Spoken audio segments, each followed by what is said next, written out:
There are crowds where people are trying to help rescue people under buried buildings, and there's just a general sense of tension.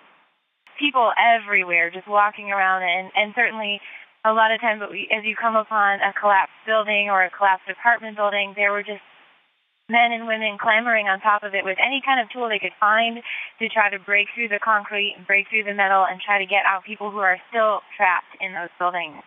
What we saw as we flew in this morning were tents that people had set up, mini tent communities or tent villages where people who had lost their homes were starting to camp outside because they had nowhere else to go.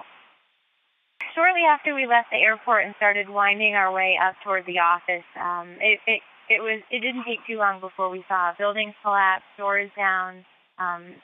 People at one spot, it must have been 30 feet high of just rubble. It must have been an apartment building, and there were at least 24 people with all sorts of tools just trying to claw their way into the people who were still inside and who were trapped. So it's, I think that the Haitian community seems to be doing everything they can to try to rescue their neighbors. We did see a rescue unit with a canine unit that had just landed at the airport, so I'm sure they'll be getting underway as well to continue with the rescue effort. I saw a crowd that had surrounded a body. It looked like they had just found him or her. They placed the body on a stretcher and were wrapping them up and preparing to take them away.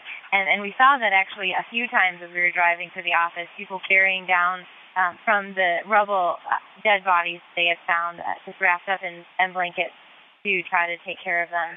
It seems like it's kind of intermittent. You'll see one building that's completely demolished and the building right next to it is standing and appears to have no damage. So, I guess that's the unjust nature of a natural disaster like this, but some of the buildings were fine and then other buildings were completely demolished and people have been left homeless.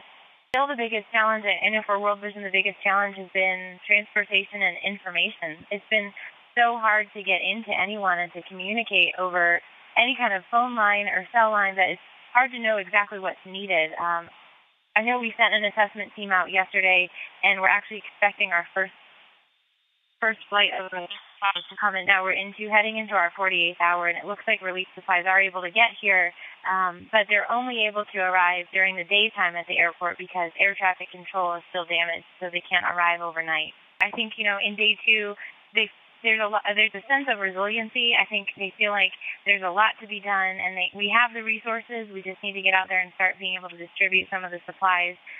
So we're optimistic that we'll be able to start helping some people in the community here in just the next few days.